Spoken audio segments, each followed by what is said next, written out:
Hey everybody, welcome back to another video. Today we're doing something a little bit different. We're going to be looking at charge move timing compared to like counting your fast moves and when you should be throwing your charge moves to get the maximum amount of value out of every fast move, as well as denying your opponents the ability to switch out of catching moves and stuff like that. And if you've been watching any of the pro circuit, you can see at the highest level, everybody is doing this pretty consistently every single time. So this is something that you do need to know. All right, so we're going to use this diagram here I have on the side. This has one turn action, switch throw, one turn move, 2, 3, 4, 5, all the different turn durations. And we're going to go through some of the more common ones and show you how to figure this out sort of for yourself. And I would recommend also, once we're done, checking out the diagrams here to draw your own like flashcards and stuff. So let's say we're doing a 2-turn move. Let's say it's Fairy Wind. Yeah, sure. Let's say we're Fairy Wind and we're against let's do a 3-turn move. Let's say we are Corsola running Astonish. So ghost type move, Corsola Astonish versus like Tinkaton Fairy Wind or something. So 2-turn, 3-turn.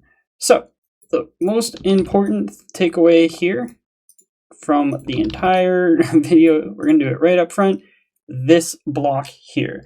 So this is showing 2 versus 3. We'll do some other ones as well, but this block here, I call this a turn cycle. This shows when all of our inputs basically realign so that at the beginning of this, we're both starting our inputs at the same time. And at the end of this, we both are going to be making our next inputs at the exact same time. This is when things like CMP happens, right? So if we're going for CMP, right, we both throw a move at the same time, boom, that's where that comes from.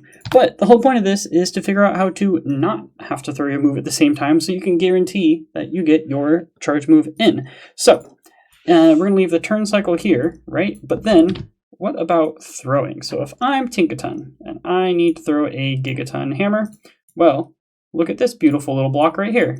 Boom, this is also square. My 2-turn move plus 1 charge move throw lines up evenly with my opponent's 3-turn Astonish right there.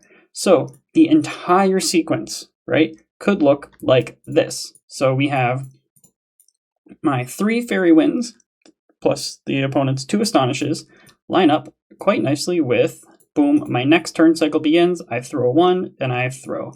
So if we can get this idea down, when does my opponent get to make the same input decision as I do? Once we can figure that out, we can figure out exactly when to be throwing charge moves and how to maximize them. So for 2 versus 3, it looks like this.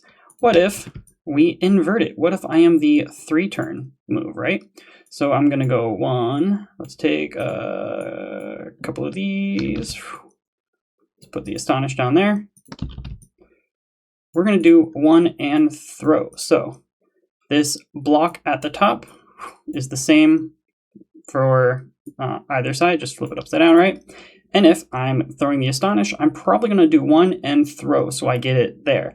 Now, you could, in theory, if you really wanted, if you needed to get the charge move off right away, if I'm the Astonish user, I could throw right here. I could just throw there. I'm only giving up 1 free turn. It works a little bit more lenient if I'm the 3-turn mover than if I'm the 2-turn user. Because if I'm 2-turn, let's say we throw right away. So let's get this out of the way. I'm the 2-turn. We just finished a cycle. I'm going to throw right away. If my opponent doesn't throw, right, my opponent goes for Astonish, and I throw like the Gigaton Hammer or whatever it is, all of this is wasted. And then when we come back, right, we come back from the end of the charge move minigame, we go back into our turn cycles. This is missing from my like timeline here, right? This entire thing is missing, and not only is that missing, but that is 1 entire fast move worth of not only damage but energy. In this meta, energy especially, that's missing. So especially when you're on the shorter turn duration, you cannot be messing this up, right? This is super important. All right, so now let's look at 2 versus 5, Incinerate being the 5-turn move, and for now I'm going to say this is Cradily using Acid, so we'll use purple again, we like purple. So this is our cycle right here. 5 2-turn moves, 1, 2, 3, 4, 5, evens out right with 2 5-turn moves. And that is how you can actually figure out every one of them, is that it's just the number of moves you throw is equal to the duration of your opponent's turn. So like the 2 versus 3 up here, right? 3 2-turn moves, 2 3-turn moves. Same thing here, right? All right, so when does the Cradily want to throw? Cradily wants to throw to maximize its timing. If I'm the 2-turn move, I want to throw here, right? So we've just finished our turn cycle here. 1, 2, 3, 4, 5, 6, 7, 8, 10 turns. I want to throw on my next cycle. We both get to make an input. We're both going to fast move again. I'm going to go 1, 2, throw here while the Talonflame is locked in to incinerate. If I throw here, let's say I do 1 and throw, Talonflame gets 2 whole turns. Not only do they get 2 turns, but I miss out on these turns. These turns, I don't get them because I don't get to do another input until the charge move is over, and we start way out there. Even worse, if I decide to throw here, if I decide to contest CMP, which against the Talonflame, you shouldn't be doing anyway, we'll talk about that later. But if I'm throwing here against Talonflame's Incinerate, right? All of that.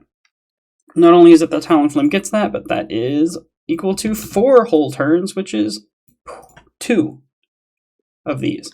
So we don't want that. Our turn cycle and our throw cycle looks like this for 2 turns. Now, for 5 turns, it's a little bit more difficult. 5 turn is far more clunky, right? We need 6 of these, 6 turns. 5 turns is far more clunky, but to maximize your 5-turn throw, you're going here, right? Boom, there you go. That's what that's going to look like for 5 turns. So this is evened out. This is when 2-turn wants to throw. This is when 5-turn wants to throw. Now, if you are the 5-turn, you could also, once again, if you're in the longer turn duration, especially if your opponent's running a 1 or 2 move, right? Well, 1 move you're throwing whenever. But if you're on the longer duration and you're only going to give up 1 turn to throw, it's not the end of the world. Whereas if you are doing it the other way around, right, it is actually potentially the end of the game. If you're throwing like this, if you're the 2-turn move, I'm throwing like this, that could be the end of the game right there.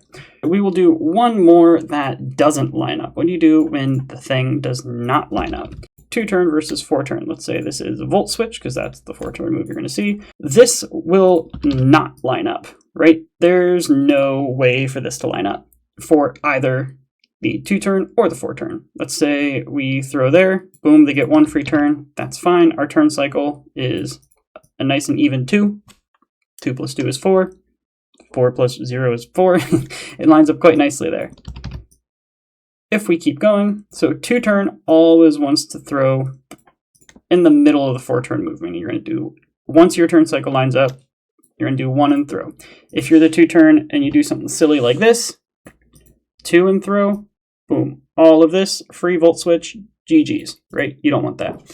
4-turn, you're going to throw whenever. There's no way to not give up that 1 free turn against the 2-turn. It will always happen unless you guys are throwing on CMP, which again, we'll get into CMP discussions later, but this will never actually line up. So it will look something like this. All right.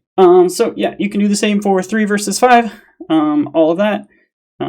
But this hopefully will help you figure out when you need to be throwing your charge moves. All right, so hopefully that will help you guys figure out your move timings to make sure you're getting the optimal amount of energy, as well as contesting your charge moves at the most optimal times. And yeah, I know this is a little bit of a different content, but let me know if this kind of deal is helpful and you want to see more of it and other topics you'd like to see covered.